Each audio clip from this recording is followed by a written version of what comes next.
in Alabama, we have a full slate of delegates, as you know. I'm with them completely throughout the state of Alabama. In some instances, it's been very difficult for them to mount their support for me because of the presence in Alabama of Governor Wallace, who's been a candidate for president for a number of years, as you know. As I did in Florida, as I did in North Carolina, Illinois, and the other, I think, 13 states in which I've come in first. I believe I have an excellent chance to be elected president. I'm not taking anything for granted. I'm not overconfident. I need every vote I can get, and I'll be campaigning just as hard in the future. Of those actions and those words. So I think it's because Mr. Carter, Governor Wallace says that he's responsible for the victories you've had so far. What do you say about that? Well, he is responsible for the victory I had in Florida and the one I had in North Carolina, and he contributed somewhat to the victory I had in Pennsylvania this week and to the one in Illinois. And had he gotten a lot more votes, I would not have won. So I think to this major degree he has been responsible for my victory. Mr. Carter, do you believe the hierarchy of the Democratic Party entered you in the race in order to stop Wallace? Not as far as I know. I never talked to any of the hierarchy in the Democratic Party.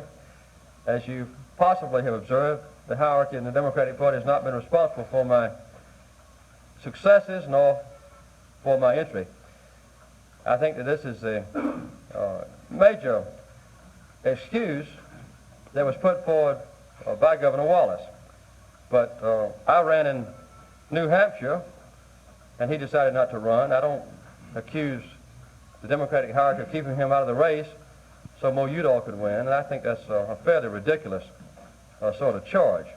So far as I know, there have been no communications with me directly or indirectly by anybody in the hierarchy of the Democratic Party to stay out or to enter a state. As I said, I've entered all of them, and I can't do any more than that, run for president, not against anybody, in every state that's had a primary or caucus. We want to have enough delegates so that, we've set a goal of 1,000 by the end of the primaries. The last primaries are June the 8th. If we can get 1,000 delegates by June the 8th, we can go to the convention, and the others will come easy. It takes 1,505 to win the nomination, but it'll be easy to get the others if we can get 1,000 before then. And I think we can do it. If it's a brokered convention and divisive to the party where the candidate wins with wheeling and dealing behind the scenes, we're not good at that. We don't even know who to wheel and deal with. And we haven't had to do that in our campaign. We've gone to the people. And for the first time that I know of, I don't know what happened 100 years ago, but for the first time that I know of, a candidate can be elected with no obligations, with obligations only to the people, but no obligations to special interest groups, no obligations to large contributors. It never has been that way before. We don't even know the lobbyists in Washington. So far, I've not had any questions that were in poor taste that I couldn't answer. You feel a person has been in the past? Too, I want to call it that she's back there somewhere. I don't think they're sacrificing for the good of the people. It's overwhelming to all of us. We think that the results, the happenings of this past week, with the win in Pennsylvania, with Senator Humphrey saying that he will not be a candidate, with Jackson withdrawing from the race, and then with the Texas victory yesterday, I think all of the active candidates have been eliminated. And the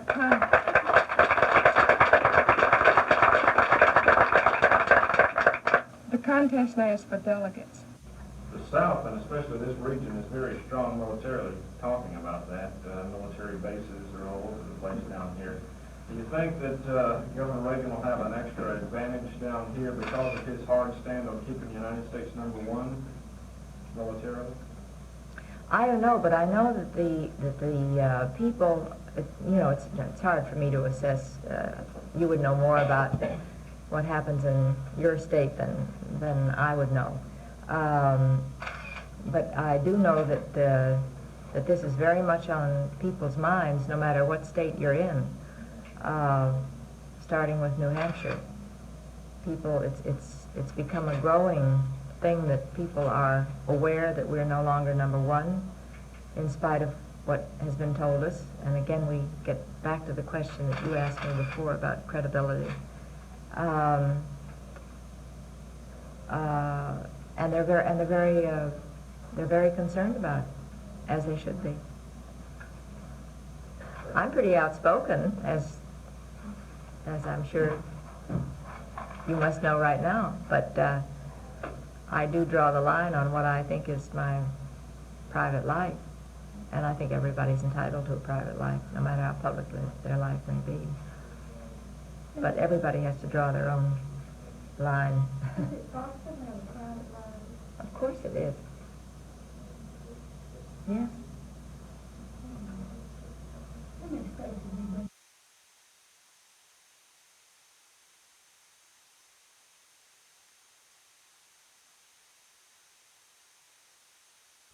Yes, George, I do. You know, the voting for the delegates was somewhat confused. People would go in the box and thought they were going to vote for the presidential candidate by name, such as George Wallace or some of the others, and this was not the case. They were voting for a person who was running as a delegate. It's been recommended to me that perhaps we put the name of the presidential candidate on the ballot itself and let the parties pick the delegates who will represent those persons chosen by the will of the people at the various conventions. I think this would be a good step. With regard to absentee balloting, I find that people are going by the old rule. They expect to get a ballot once they are registered as an absentee voter.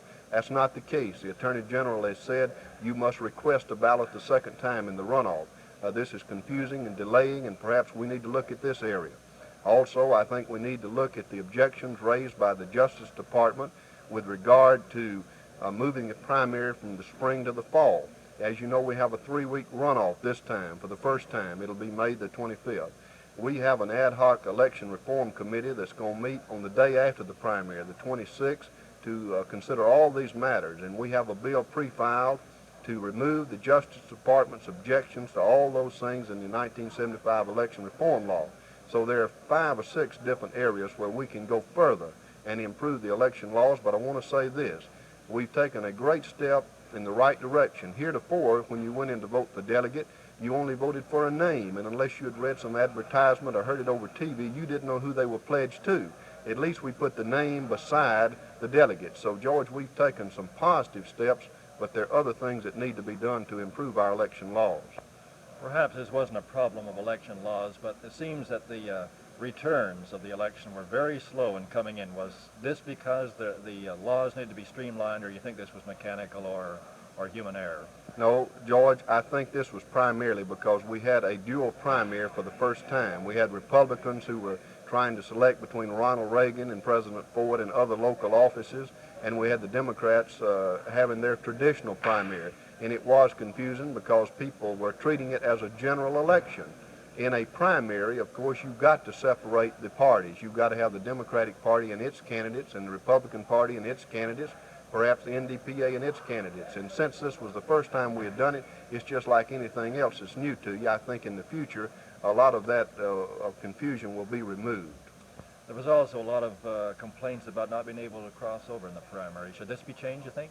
Well, I think personally you ought to be able to vote for the man, vote for the person, but at the same time you've got to respect the right of the people to have primaries and put forth candidates to compete against one another within a particular party. That's what the general election's all about. Once the competition has been ironed out and you've selected your candidate, in the general election in the fall you can vote for the man. You can vote for the person of your choice. You can vote for some Democrats and some Republicans who are nominees of their respective parties, and I've had that question raised, and I'm glad you asked me. We can clarify it here. In the general election, you can vote for either party.